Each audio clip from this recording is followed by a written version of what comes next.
নমস্কার বন্ধুরা, আমাদের গল্প পাঠের আসর লেটস ডু গল্পতে সকলকে স্বাগত জানাই। আজ আমরা পড়ব মানিক বন্দ্যোপাধ্যায়ের লেখা ফাঁসি। গল্প শুনে ভালো লাগলে লাইক করো, শেয়ার করে সকলকে শোনার সুযোগ করে দিও। আসরে আজ প্রথমবার এলে বা এখনো সাবস্ক্রাইব না করে থাকলে করে দিও প্লিজ। পাশে থাকা নোটিফিকেশন বেল আইকনটা অবশ্যই ক্লিক করো, তাতে আসরে যখনই কোনো নতুন গল্প আসবে সবার আগে তার খবর তোমার কাছে পৌঁছে যাবে। তাহলে চলো শুরু করা যাক আজকের গল্প, মানিক বন্দ্যোপাধ্যায়ের লেখা ফাঁসি। তো চলো, লেটস স্টার্ট, লেটস ডু গল্প।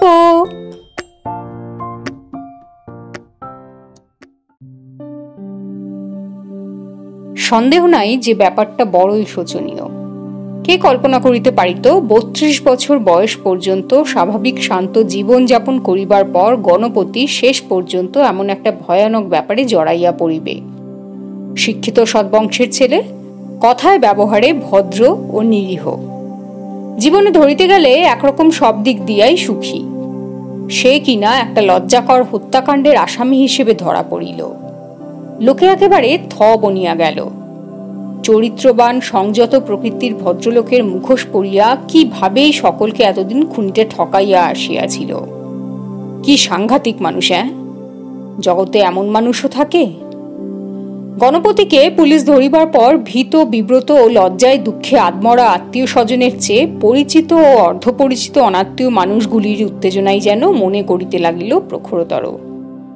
বিচারের দিন আদালতে ভিড় যা জমিতে লাগিল বলিবার নয়।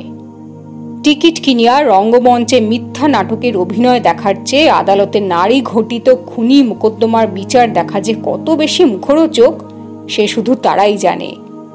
রোজ খবরের কাগজে আগের দিনের আইন আদালতের কার্যকলাপের বিবরণ পড়িয়াও যাদের কৌতূহল মেটে না, বেলা 10টায় খাওয়া দাওয়া সারিয়া উকিল মুক্তারের মতো যারা আদালতে ছুটিয়া যায়। বাড়িতেই গণপতির 3 জন উকিল। তার বাবা রাজেন্দ্রনাথ এককালে মস্ত উকিল ছিলেন। মাসে এক সময় তিনি 10,000 টাকা উপার্জন করিয়াছেন। এখন 70 বৎসর বয়সে আর কোর্টে যান না। বড় ছেলে পশুপতি বছর 12 প্র্যাকটিস করিতেছে। বাপের মতো না হোক, নামডাক তারও মন্দ নয়। গণপতির ছোট ভাই মহিপতিও উকিল, তবে আনকোড়া নতুন। বড় উকিলের বড় উকিল বন্ধু থাকে, সমব্যবসায়ী কিনা। গণপতির পক্ষ সমর্থনের জন্য অনেকগুলি নামকরা আইনজ্ঞ মানুষ একত্রিত হইলেন, যে তাতেও মামলার গুরুত্ব গুরুতর রকম বাড়িয়া গেল। তবে গণপতিকে শেষ পর্যন্ত বাঁচানো চলিবে কিনা সে বিষয়ে ভরসা করিবার সাহস এদের রহিল কম। মুশকিল হইল এই যে মামলাটা একেবারেই জটিল নয়। মামলা যত জটিল হয়, আইনের বড় বড় মাথাওয়ালা লোক মামলাকে জটিলতর করিয়া খুশি মতো মীমাংসার দিকে ঠেলিয়া দিবার সুযোগ পান তত বেশি। সহজ সরল ঘটনা। বাহির হইতে ঘরে শিকল তোলা ছিল, আর স্বয়ং পুলিশ গিয়া খুলিয়াছিল সেই শিকল। ভিতরে ছিল মাত্র রক্তমাখা মৃতদেহটা আর ভয়ে আতপাগলা হওয়া গণপতি। গোটা 2 টিকটিকি আর কয়েকটা মশা ছাড়া ঘরে আর দ্বিতীয় প্রাণী ছিল না। মশা অবশ্য মানুষ মারে, মানুষ যত মানুষ মারে তার চেয়েও ঢের বেশি মারে। তবু কেন যেন এই খুনের অপরাধটা মশার ঘাড়ে চাপানোর কথাটা গণপতির পক্ষের উকিলেরা একবারও ভাবিয়া দেখলেন না। তারা শুধু প্রমাণ করিবার চেষ্টা করিতে লাগিলেন যে মৃতদেহটা আগেই ঘরের মধ্যে ছিল। পরে গণপতিকে ফাঁকি দিয়া ঘরে ঢুকাইয়া বাহির হইতে শিকল তুলিয়া দেওয়া হয়। বড় বিপদ, দয়া করে একবার আসবেন। এই কথা বলিয়া গণপতিকে ফাঁকি দিয়াছিল একটি লোক, যার বয়স প্রায় 40। পরনে ছিল কোঁচানো ধুতি, সিল্কের পাঞ্জাবি আর পালিশ করা ডার্বি শু, গোঁপদাড়ি কামানো, চোখে পুরু কাঁচের চশমা, বিবর্ণ ফর্সা রং। লোকটাকে দেখতে নাকি অনেকটা ছিল কলেজের প্রফেসরের মতো। কলেজের প্রফেসর হইলেই মানুষের চেহারা কোনো বৈশিষ্ট্য অর্জন করে কিনা গণপতিকে এই কথা জিজ্ঞেস করা হইলে সে জবাব দিতে পারে নাই। বোকার মতো হাঁ করিয়া বিচারকের দিকে চাহিয়াছিল। এই লোকটি ছাড়া আরো 3 জন লোককে গণপতি দেখিতে পাইয়াছিল বাড়ির সরু লম্বা বারান্দাটার শেষে। 3 তলার সিঁড়ির নিচে অন্ধকারে কারা দাঁড়াইয়াছিল। অন্ধকারে দাঁড়াইয়া থাকিলে গণপতি তাদের দেখিতে পাইল কেমন করিয়া। বিচারক এই কথা জিজ্ঞেস করিলে গণপতি এতক্ষণ বোবার মতো চুপ করে থাকিয়া এমন জবাব দিয়াছিল যে বিচারক সন্দিগ্ধ দৃষ্টিতে তার দিকে তাকাইয়াছিলেন। গণপতি যে কৈফিয়ত দিল সেটা যে একেবারে অসম্ভব তা অবশ্য বলা যায় না। অমন কত মজার ব্যাপারই তো এই মজার জগতে ঘটিয়া থাকে। কিন্তু দুঃখের বিষয় যে ৮-১০ জন দেশ প্রসিদ্ধ উকিল ব্যারিস্টারের চেষ্টাতেও এটা ভালো মতো প্রমাণ করা গেল না। গণপতির ফাঁসির হুকুম হইয়া গেল। ফাঁসি। বিচারক হুকুমটা দিলেন ইংরেজিতে। বাংলায় যার মোটামুটি চুম্বক এই যে গলায় দড়ির ফাঁস পড়াইয়া গণপতিকে যথাবিধি ঝুলাইয়া দেওয়া হইবে যতক্ষণ সে না মরে।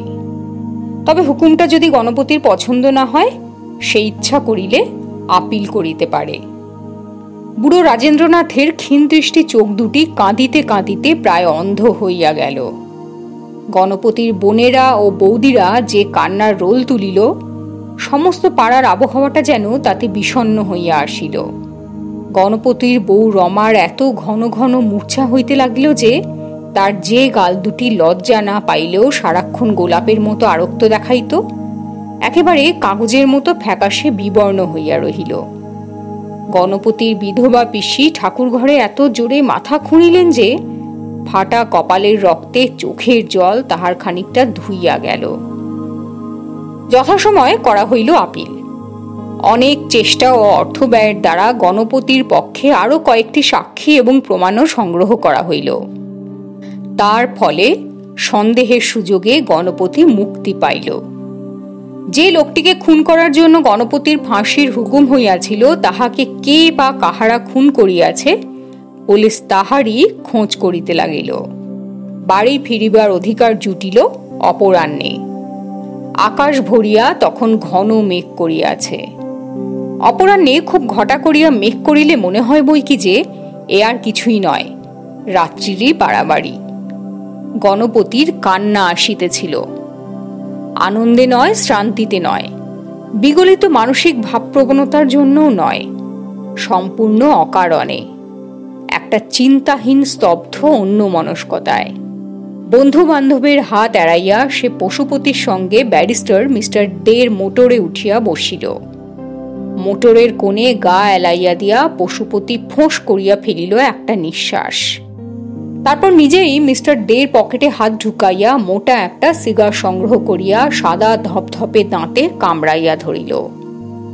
মিস্টার ডে একগাল হাসিয়া বলিলেন, যাক, কি যে তাহার যাওয়ার অনুমতি পাইল বোঝা গেল না। হয়তো গণপতির দুর্ভোগ, নয়তো অসংখ্য মানুষের পাগলামি ভরা দিনটা, আর নয়তো পশুপতি যে সিগারটা ধরাইয়াছেন তাই। গণপতি পাংশু মুখ তুলিয়া একবার তাহার পরিতৃপ্ত উদার মুখের দিকে চাহিল, তারপর তাড়াতাড়ি মুখ ফিরাইয়া লইল বাইরের দিকে। একবার এই গাড়িতেই সে মিস্টার ডের সঙ্গে বসিয়াছিল। কোথায় যাওয়ার জন্য আজ সে কথা ঠিক মনে নেই। গাড়ি ছাড়িবার আগে মিস্টার ডে হঠাৎ হাত বাড়াইয়া ফুটপাতের একটা ভিখারির দিকে একটা আনি ছুড়িয়া দিয়াছিলেন। দানের পুণ্য আলোর মতো সেদিন যেভাবে মিস্টার ডে মুখখানিকে উদ্ভাসিত করিয়া তুলিয়াছিল, আজ জীবনদানের পুণ্য তো তার চেয়ে প্রখর জ্যোতির রূপ লইয়া ফুটিয়া নাই। অবিকল তেমনি মুখভঙ্গি মিস্টার ডের। ভিখারিকে একটা আনি দিয়া তিনি যেমন করেন। মানুষের অনুভূতির জগতের রীতি হয়তো এইরকম, মুড়ি মুড়কির এক দর। জীবন ফিরিয়া পাইয়া তার নিজেরও তেমন উল্লাস হল কই। জীবনে কত অসংখ্য ছোট ছোট পাওনা তাকে এর চেয়ে শতগুণে উত্তেজিত করিয়াছে, নিবিড় শান্তি দিয়াছে, আনিয়া দিয়াছে দীর্ঘস্থায়ী মনোরম উপভোগ। সুদীর্ঘ ভবিষ্যৎ ব্যাপিয়া বাঁচিয়া থাকিবার প্রত্যর্পিত অধিকারটা যতভাবে যত দিক দিয়াই সে কল্পনা করিবার চেষ্টা করুক, জ্যোৎস্না লোকে ছাদে বসিয়া রমার সঙ্গে 1 মিনিট কথা বলিবার কল্পনা তার চেয়ে যে কত ব্যাপক, কত গাঢ়তর, কত রসালো। 2 ভাইকে বাড়ির দরজায় নামাইয়া দিয়া মিস্টার ডে চলিয়া গেলেন। তখন ঝমঝম করিয়া বৃষ্টি নামিয়াছে। গাড়ি বারান্দার সিঁড়িতে বাড়ির সকলে ভিড় করিয়া দাঁড়াইয়াছিল। বৃষ্টি না নামিলে হয়তো প্রতিবেশীরাও অনেকে আসিত। গণপতি নামিয়া প্রথমে রাজেন্দ্রনাথকে প্রণাম করিবে। পিসিমা তাই সে পর্যন্ত ধৈর্য ধরিয়া রহিলেন।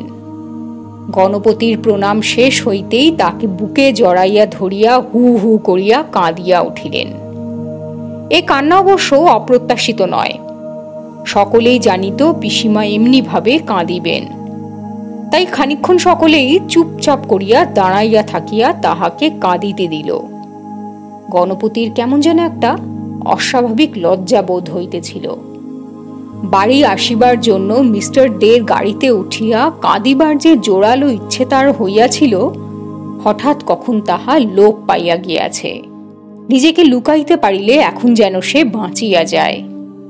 নিজের বাড়িতে আপনার জনের আবেষ্টনীর মধ্যে ক্রন্দনশীলা পিসিমার বক্ষলগ্ন হইয়া থাকিবার সময় জেলখানায় তার সেই নিভৃত সেলটির জন্য গণপতির সমস্ত মনটা লুলুপ হইয়া উঠিয়াছে।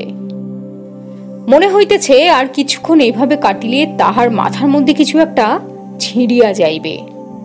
আর কেহ কাঁদিতেছে না দেখিয়া পিসিমা একটু পর আত্মসংবরণ করিলেন।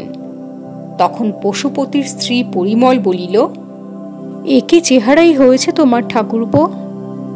গণপতি গলা সাফ করিয়া মৃদু একটু হাসিয়া বিনয়ের সঙ্গে বলিল, আর চেহারা! যার জীবন যাইতে বসিয়াছিল চেহারা দিয়া সে কি করিবে?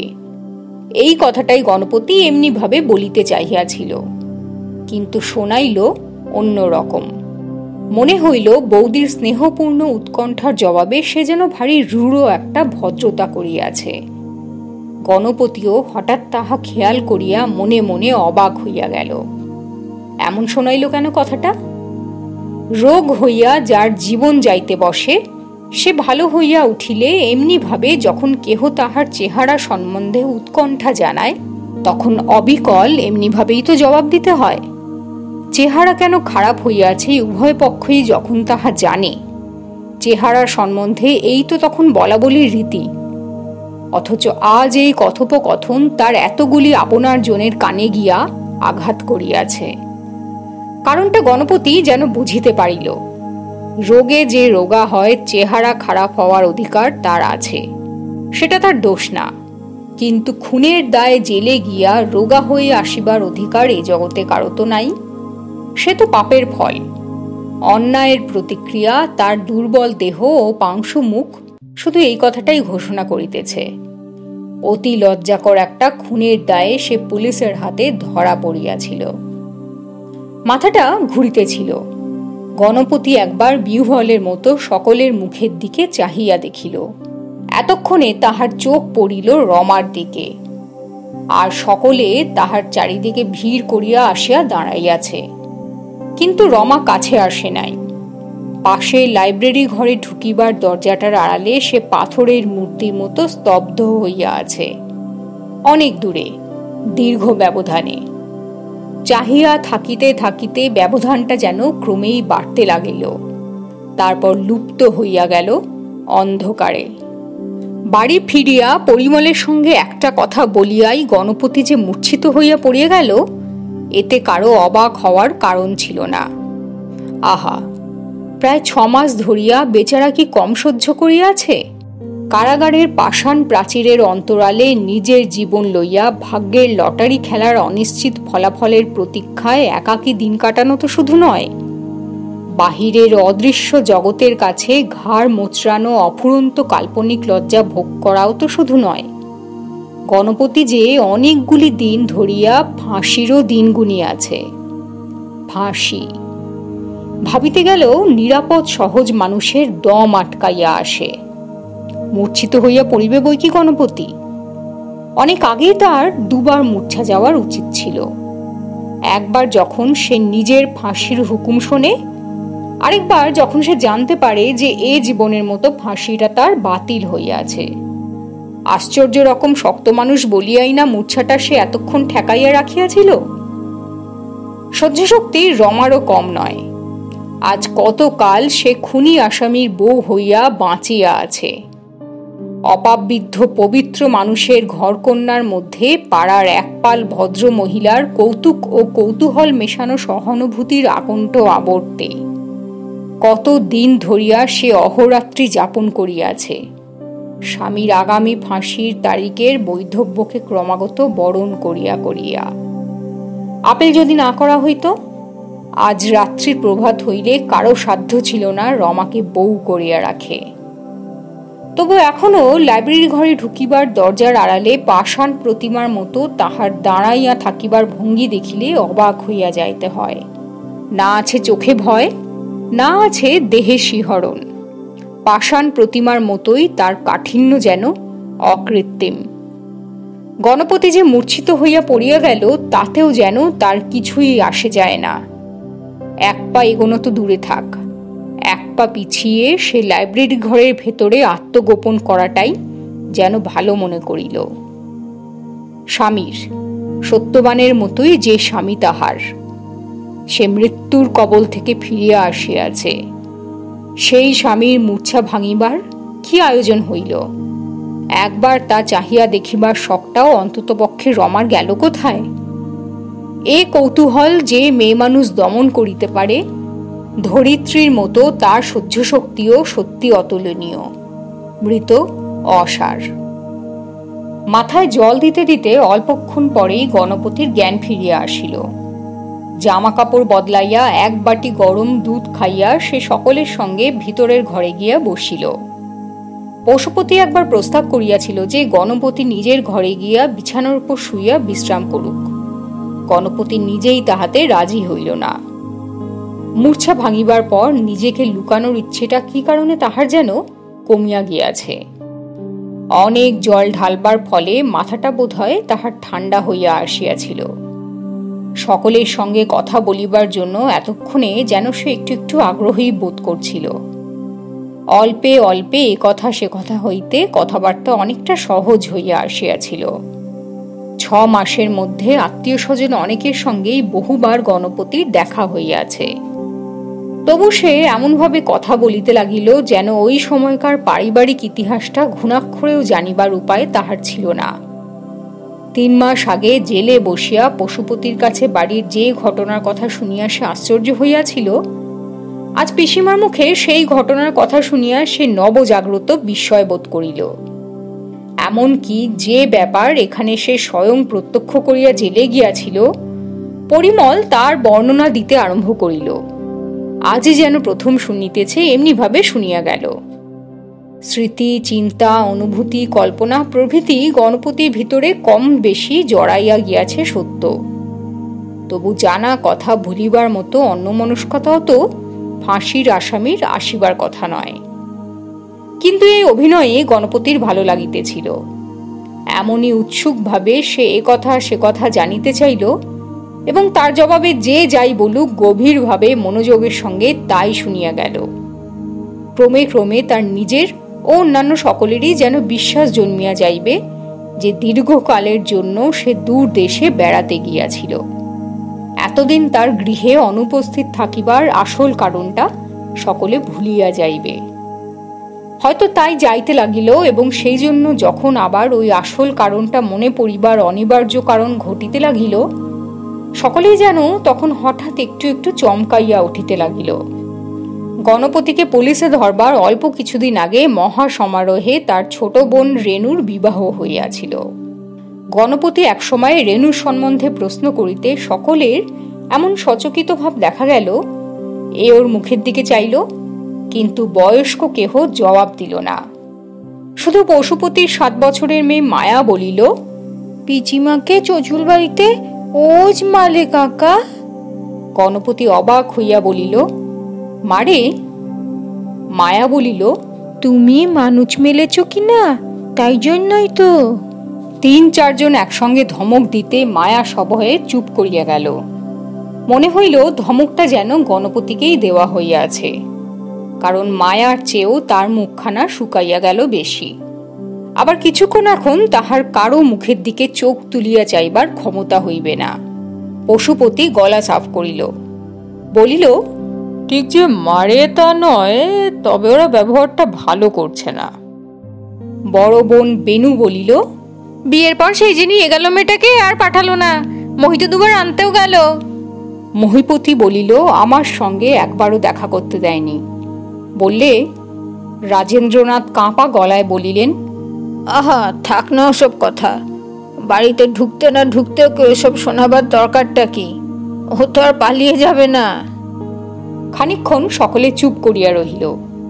বাহিরের বাদল মাঝখানে একটু কমিয়াছিল, এখন আবার আরো জোরের সঙ্গে বর্ষণ শুরু হইয়াছে। ঘরের মধ্যে এখন ভিজা বাতাসের গাঢ়তম স্পর্শ মেলে। রমা এবারও ঘরে আসে নাই। এবারও সে নিজেকে আড়াল করিয়া রাখিয়াছে পাশের ঘরের দরজার দিকে। তবে এবার সে আর দাঁড়াইয়া নাই, মেঝেতে বসিয়াছে। একতলা রান্নাঘর হইতে ডাল সম্ভারের গন্ধ ভিজা বাতাসকে আশ্রয় করিয়া আসিয়া এ ঘরে জমা হইয়াছে। বেনুর বড় মেয়ে শৌখিন সুহাসের অঙ্গ হইতে এসেন্সের যে গন্ধ এতক্ষণ পাওয়া যাইতেছিল তাহাও গিয়াছে ঢাকিয়া। পিসিমা কয়েক মিনিটের জন্য ঠাকুর ঘরে গিয়াছিলেন। প্রসাদ ও প্রসাদী ফুলের রেকাবি হাতে তিনি এই সময় ফিরিয়া আসিলেন। সকলের আগে গণপতিকে বলিলেন, জুতো থেকে পাটা খোলতো বাবা।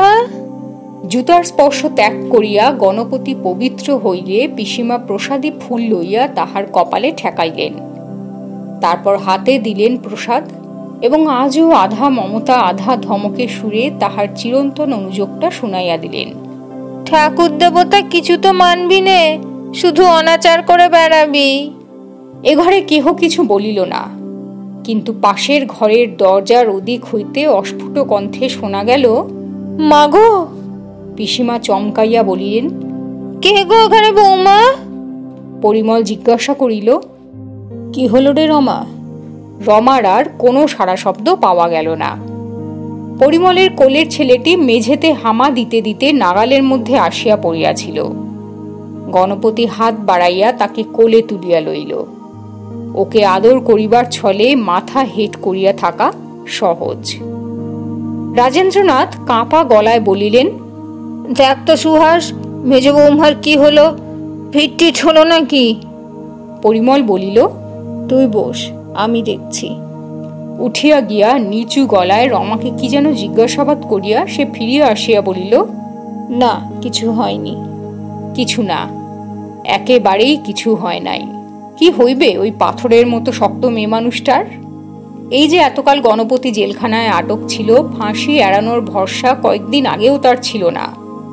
রমা কি একদিনও আবেগ ভাঙিয়া পড়িয়াছিল? কাঁপিতে কাঁপিতে কাঁদিতে কাঁদিতে ননদ যা কারো বুকে একবারও আশ্রয় খুঁজিয়াছিল? কারোকে টের পাইতে দিয়াছিল তার কিছুমাত্র সান্ত্বনার প্রয়োজন আছে? একথা সত্য যে যেদিন হইতে গণপতিকে পুলিশে ধরিয়াছিল সেই দিন হইতে সে হাসিতে ভুলিয়া গিয়াছে। দিনের পর দিন কথা কমাইয়া কমাইয়া প্রায় বোবা হইয়া গিয়াছে। রোগা হইতে হইতে সোনার বরণ তাহার হইয়া গিয়াছে কালি। তার সেটার এমন কি বেশি? দুঃখের ভাগ তো সে দেয় নাই, সান্ত্বনা তো নেয় নাই, লুটাইয়া বুক ফাটা কান্না তো সে কাঁদে নাই। একদিন বুঝি কাঁদিয়াছিল, শুধু একদিন। গভীর রাত্রে সকলে তখন ঘুমাইয়া পড়িয়াছে, সুহাস ছাড়া। সেদিন সুহাসের বর আসিয়াছিল, তাই বর বউ দুজনেরই হইয়াছিল অনিদ্রা রোগ। অত রাত্রে ঘর ছাড়িয়া বাহির হইয়া দুজনে হাত ধরাধরি করিয়া রমার ঘরের সামনে দিয়া তাদের কোথায় যাওয়ার প্রয়োজন হইয়াছিল সে কথা বলা মিছে। নিজের ঘরে রমা একা থাকিত, এখনো তাই থাকে। অনেক বলিয়াও রাত্রে অনেক বকিয়াও তাকে কারোর সঙ্গে শুইতে রাজি করানো যায় নাই, এমনকি শ্বশুরের অনুরোধেও না। যাই হোক, রমার ঘরের সামনে সুহাস থমকিয়া দাঁড়াইয়াছিল। কান পাতিয়া ঘরের মধ্যে বিশ্রী একটা গোঙানির আওয়াজ শুনিয়া ভয়ে বেচারির স্বামী সোহাগে তাতানো দেহটা হয়ে গিয়াছিল হিম।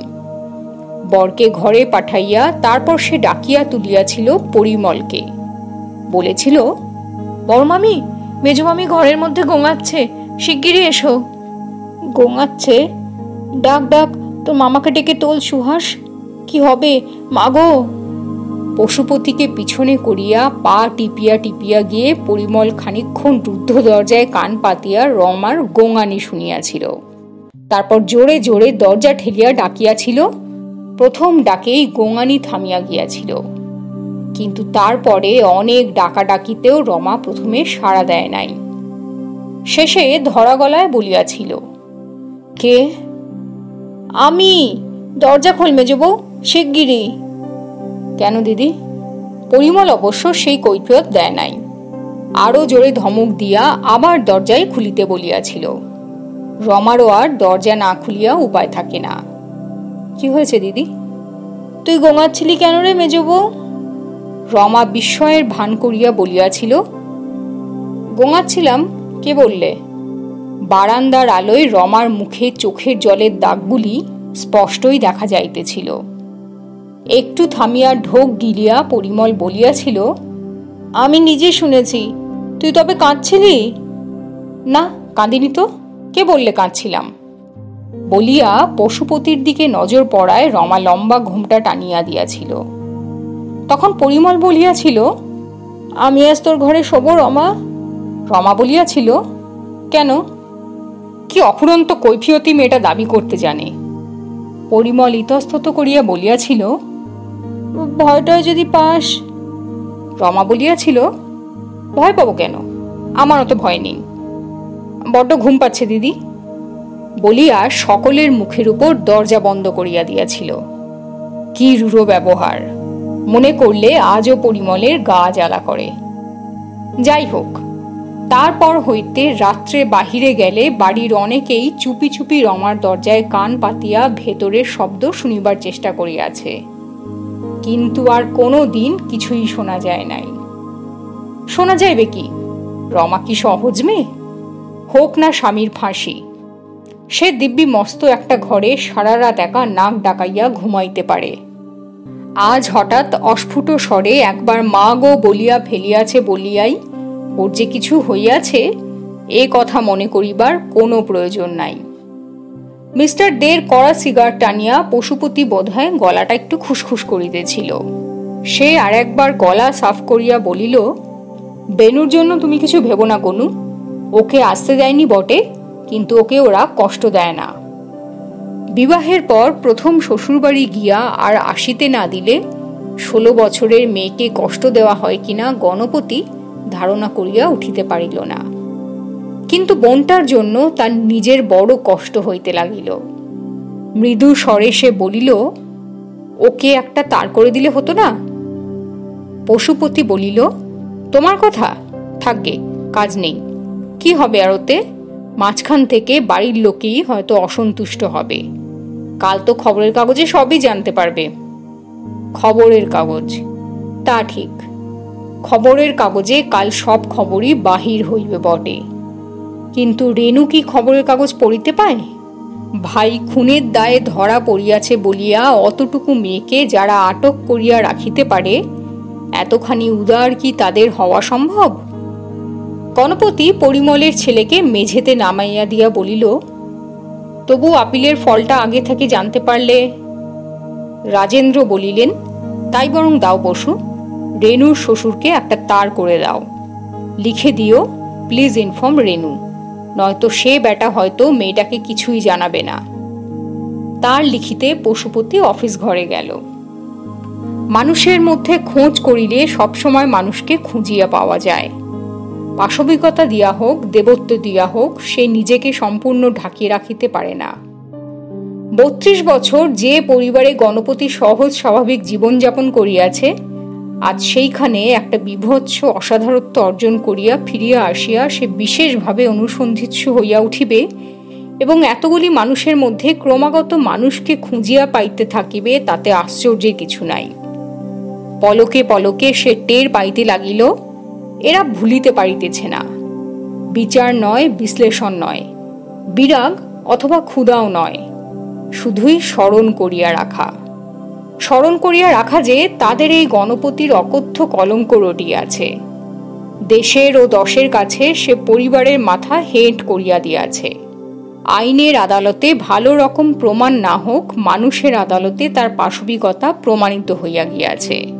ফাঁসির হুকুম রদ হোক, এই ব্যাপারের এখানে যে শেষ নয়, এখনো যে অনেক বাকি, অনেক মান ও মনের লড়াই বাকি। প্রত্যেকের ভেতরের মানুষটি এতই অনিবার্য ক্ষতি ও বিপদের চিন্তায় ভীত ও বিমর্ষ হইয়া আছে। এই যে মানুষ, ভেতরের মানুষ, এ বড়ই দুর্বল, বড়ই স্বার্থপর। তাই এই কথাটা কে না ভাবিয়া থাকিতে পারিতেছে যে এর চেয়ে ফাঁসি হইয়া গেলে অনেক সহজে সব চুকিয়া যাইতে পারিত। যে নাই, কতকাল কে তার কলঙ্ক কাহিনী মনে করিয়া রাখিবে? মনে করিয়া রাখিলেই বাকি, গণপতি না থাকিলে এ বাড়িতে কেন তার কলঙ্কের ছায়াপাত হইবে সেটা নিয়ম নয়।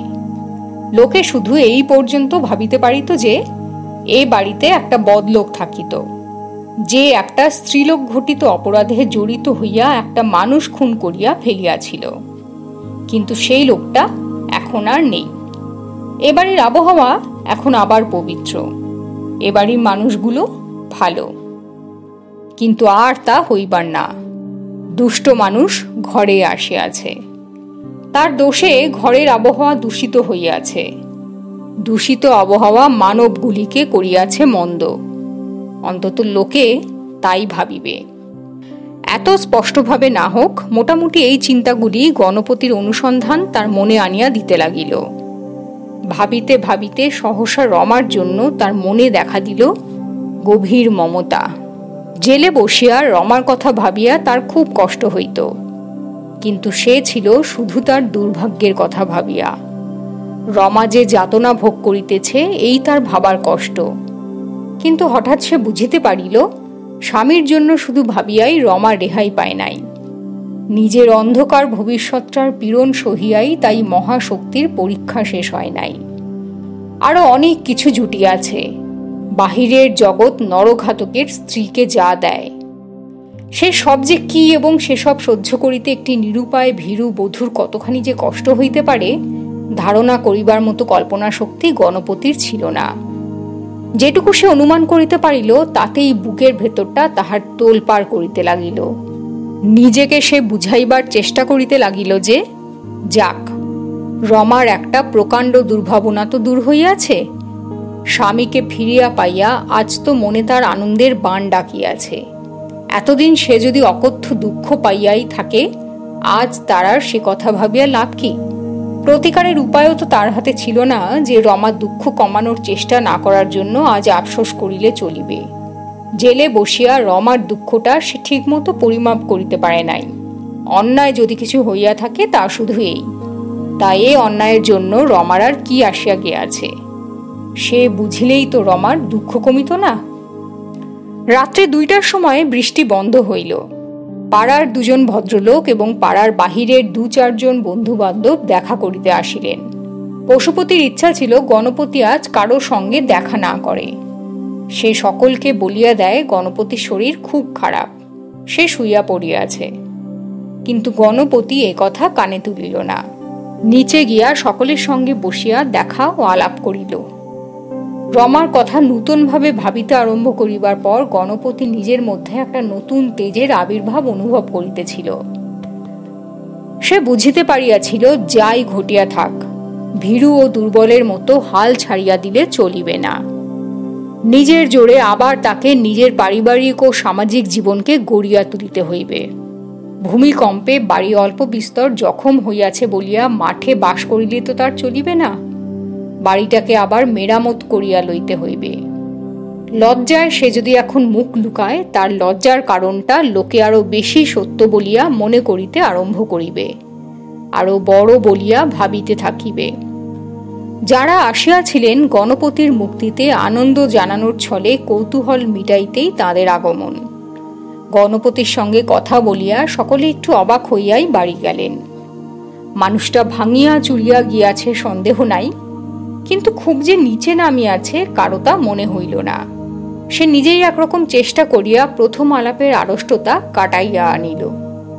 বেশি বকিল না, বেশি গম্ভীর থাকিল না। গোয়ারের মতো ফাঁসির হুকুম পাওয়ার ব্যাপারটাকে অবহেলা করিয়া একেবারে উড়াইয়াও দিল না। আবার এমন ভাবও দেখাইল না যে ফাঁসির হাত এড়ানোর আনন্দে বিগলিত হইয়া পড়িয়াছে। ভগবান তো আছেন, বিনা দোষে একজনকে তিনি কি শাস্তি দিতে পারেন? এমন আশ্চর্য সরলতার সঙ্গে এমনভাবে গণপতি একবার এই কথাগুলি বলিল যে শ্রোতাদের মনে তার প্রতি সত্য সত্যই একটু শ্রদ্ধার ভাব দেখা দিল। মনে হইল আসিবার সময় লোকটা সম্বন্ধে যে ধারণা তাদের ছিল, লোকটা হয়তো সত্যই অতটা খারাপ নয়। আগন্তুকদের মধ্যে এই পরিবর্তনটুকু টের পাইতে গণপতির বাকি ছিল না। জয়ের গর্বে ও আশায় আনন্দে তার বুক ভরিয়া গেল। এবার তার বিশ্বাস হইতে লাগিল যে সে পারিবে। তার ভাঙা মান সম্ভ্রমকে আবার সে নিটোল করিয়া গড়িয়া তুলিতে পারিবে। তার নামে চারিদিকে যে ঢিঢি শব্দ পড়িয়া গিয়াছে, ক্রমে ক্রমে একদিন সে শব্দ ক্ষীণ হইতে ক্ষীণতর হইয়া আসিয়া একেবারে মিলাইয়া যাইবে। তার সম্বন্ধে ঘৃণা ও অশ্রদ্ধার ভাব মরিয়া গিয়া মানুষের মনে আবার জাগিয়া উঠিবে প্রীতি ও শ্রদ্ধা। মানুষের মাঝখানে মানুষের মতো বাঁচিয়া থাকিতে আর তার কোনো অসুবিধা হইবে না। রাত্রি বাড়িয়া যাইতেছিল। গণপতি আর বেশি দেরি না করিয়া সামান্য কিছু খাইয়া নিজের ঘরে শুইতে গেল। নবজীবনের সূচনা করিতে বাহিরের কয়েকটি লোকের কাছে খানিক আগে সে যে সাফল্য লাভ করিয়াছিল, তখনও তার মন হইতে তার মাদকতা ভরা মোহ কাটিয়া যায় নাই, এবং খানিক পর সেই জন্যই রমার সঙ্গে তার বিবাদ বাঁধিল। বিবাদ? এমন প্রত্যাবর্তনের পর রমার সঙ্গে প্রথম দেখা হওয়ার রাতে বিবাদ? হয়তো ঠিক তা নয়, কিন্তু রমা ঘরে আসিবা মাত্র ঘণ্টাখানেক পর দুজনের মধ্যে যে সব কথার আদান প্রদান হইল, সেগুলি বিবাদের মতোই কিছু একটা হইবে। আবেগে উচ্ছ্বসিত হইয়া উঠিবার সাহস দুজনের কাহারও ছিল না। ঘরে ঢুকিয়া রমা তাই যেমন ধীর পদে তার কাছে আসিল, সেও তেমনি ধীরভাবেই তাকে বুকের মধ্যে গ্রহণ করিল। রমার ওজন অর্ধেক হালকা হইয়া গিয়াছিল, কিন্তু গণপতি সেটা ভালো রকম টের পাইল না। তার গায়ের জোরও যে অর্ধেক কমিয়া গিয়াছে। রমার দুই চোখ দিয়া আস্তে আস্তে জলের ফোঁটা নামিতেছিল। খানিকক্ষণ পরে সে বলিল, তোমায় ফিরে পাবো ভাবিনি। গণপতি তার মাথাটা কাঁধের পাশে চাপিয়া ধরিয়া বলিল, আমিও ভাবিনি আবার এ ঘরে তোমার কাছে ফিরতে পারবো। শুধু রমার কাছে নয়, এ ঘরে রমার কাছে ফিরিয়া আসিবার স্বাদ। রমাকে দেখিবার ফাঁকে ফাঁকে এখনো গণপতি ঘরখানাকেও দেখিতেছিল। প্রায় কিছুই বদলাই নাই ঘরের। বাগানের দিকে দুটি জানলার কাছে যেখানে যেভাবে খাট পাতা ছিল, আজও সেইখানে তেমনি ভাবে পাতা আছে। ওখানে দেওয়ালে বসানো আলোটার ঠিক নিচে রমার প্রসাধনের টেবিল। 6 মাস কি সে প্রসাধন করিয়াছিল? এখানে খাটে বসিয়া আজও আয়নাটাতে তাদের প্রতিবিম্ব দেখা যাইতেছে। রমা আগে মাঝে মাঝে কৌতুক করিয়া জিজ্ঞাসা করিত, ওরা কে গো, আমাদের দেখছে না তো? দেওয়ালে তাদের বিবাহের বেশে তোলা ফটো এবং এ বাড়ির ও রমার বাড়ির কয়েকজনের ফটো টাঙানো আছে। কেবল পুরনো যে 3টি দামি ক্যালেন্ডার ছিল, তার একটির বদলে আসিয়াছে 2টি সাধারণ ছবিওয়ালা ক্যালেন্ডার। তার অনুপস্থিতির সময়ের মধ্যে একটা বছর কাবার হইয়া গিয়া একটা নতুন বছর যে আরম্ভ হইয়া গিয়াছে। আরও একটা পরিবর্তন হইয়াছে ঘরের ঔজ্জ্বল্য কমিয়া গিয়াছে। মেঝেটা সেরকম ঝকঝকে নয়। ফটো আর ছবিগুলোতে অল্প অল্প ধুলা আর ঝুল পড়িয়াছে। চারিদিকে আরো যেন আসিয়া জুটিয়াছে কত অদৃশ্য মলিনতা। কি দেখছ? রমা একসময় জিজ্ঞাসা করিল, প্রায় 1 ঘণ্টা পর। গণপতি বলিল, ঘর দেখিতেছি। রমা বলিল, ঘর দেখে কি হবে? এ ঘরে তো আমরা থাকবো না। থাকবো না? কোন ঘরে যাব তাহলে? আমরা চলে যাব। রমা বিছানায় নামিয়া একটু সরিয়া ভালো করিয়া বসিল। বিবাদ শুরু হইয়া গিয়াছে। গণপতি একটু বিস্মিত হইয়া বলিল, কোথায় চলে যাব রমা? অনেক বিনিদ্র রাত্রি ব্যাপিয়া রমা এ প্রশ্নের জবাব ভাবিয়া রাখিয়াছে। সে সঙ্গে সঙ্গে জবাব দিল, যেদিকে 2 চোখ যায়, অনেক দূর অচেনা কোনো দেশে, যেখানে কেউ আমাদের চেনে না, নামধাম জানে না, সেখানে গিয়ে আমরা বাসা বাঁধব। আজ রাত্রে সব বেঁধে ছেঁধে রাখি, কাল সকাল সকাল বেরিয়ে পড়ব, কেমন? আর একটা দিনও আমি এখানে থাকতে পারবো না গো। গণপতি বোকার মতো জিজ্ঞাসা করিল, কেন? রমা স্থির দৃষ্টিতে চাহিয়া থাকিয়া বলিল, তুমি বুঝতে পারছো না, সবাই আমাদের ঘেন্না করবে, এখানে আমরা থাকবো কি করে? এমনি ভাবে শুরু হইল তাহাদের কথা কাটাকাটি। গণপতি বলিল, এমন পাগলের মতো কি কথা বলিতে আছে রমা? বাড়ি ঘর আত্মীয় স্বজন রোজগার সব ফেলিয়ে গেলে চলে কি করে? আর কি বা দরকার যাওয়ার? 2-4 দিন লোকে হয়তো একটু কেমন কেমন ব্যবহার করিতে পারে, তারপর সব ঠিক হইয়া যাইবে। এত ভাবিতেছ কেন রমা? বিবাদ করিবার মতো করিয়া নয়, আদর করিয়া খুব মিষ্টি ভাষাতেই গণপতি তাহাকে কথাগুলি বুঝাইবার চেষ্টা করিতে লাগিল। বাহিরের ঘরে বাহিরের কয়েকটি লোকের মন হইতে অন্ধকার ভাব সে যে মোটে 8 ঘন্টার চেষ্টাতে প্রায় দূর করিয়া দিয়াছিল, এ কথা গণপতি কিছুতেই ভুলিতে পারিতেছিল না। দেশ ছাড়িয়া চিরদিনের মতো বহু দূর দেশে অজানা লোকের মাঝে আত্মগোপন করিয়া থাকিবার ইচ্ছেটা রমার তাই তার মনে হইতেছিল ছেলে মানুষই। রমা শেষে হতাশ হইয়া বলিল, যাবে না? গণপতি তাহাকে বুকে টানিয়া আনিল, সস্নেহে তাহার পাংশু কপালে চুম্বন করিয়া বলিল, যাব না বলেছি পাগলি, চলো না দুজনে 2-4 মাসের জন্য কোথাও থেকে বেরিয়ে আসি। রমা অসহিষ্ণুভাবে মাথা নাড়িয়া বলিল, 2-4 মাসের জন্য আমি কোথাও যেতে চাই না, আমি চিরদিনের জন্য যেতে চাই। আচ্ছা, কাল এসব কথা হবে রমা? না, আজকেই বলো যাবে কিনা, এক্ষুনি বলো, কাল ভোরে উঠেই আমরা চলে যাব। গণপতি এবার হাসিয়া ফেলিল, বলিল, আচ্ছা তোমার কি হয়েছে বলো তো? এমনি করে কেউ কখনো যায়? রমা নিঃশ্বাস ফেলিয়া বলিল, আচ্ছা থাক তবে। গণপতি আরো খানিকক্ষণ তাহাকে আদর করিল, আরো খানিকক্ষণ বুঝাইল, কিন্তু দুর্বল শরীরটা তাহার শ্রান্তিতে ভাঙিয়া পড়িতেছিল। তাই 8 ঘন্টা খানেক পর ছেলে মানুষ বউকে আদর করা ও বোঝানোর দুটোই যথেষ্ট হইয়াছে মনে করিয়া সে ঘুমাইয়া পড়িল। পরদিন সকালে রাজেন্দ্র উকিলের বাড়িতে একটা বিরাট হইচই শোনা গেল। বাড়ির মেজ বউ রমা নাকি গলায় ফাঁসি দিয়া মরিয়াছে।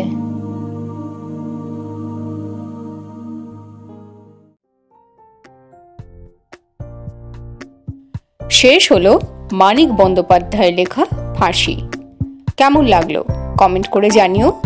অন্য কোনো গল্প শোনার ইচ্ছে হলে সেটাও আমাকে কমেন্ট করে জানিও, চেষ্টা করব পাঠ করার। আজকের গল্প শুনে ভালো লাগলে লাইক করো, শেয়ার করে সকলকে শোনার সুযোগ করে দিও। আসরে আজ প্রথমবার এলে বা এখনো সাবস্ক্রাইব না করে থাকলে করে দিও প্লিজ। পাশে থাকা নোটিফিকেশন বেল আইকনটা অবশ্যই ক্লিক করো, তাতে আসরে যখনই কোনো নতুন গল্প আসবে সবার আগে তার খবর তোমার কাছে পৌঁছে যাবে। তাহলে আজকের মতো বিদায় নিচ্ছি, আবার হাজির হব লেটস ডু গল্পের পরবর্তী এপিসোডে এরকমই অসাধারণ কোনো একটা গল্প নিয়ে। Till then take care and stay tune to let's do গল্প।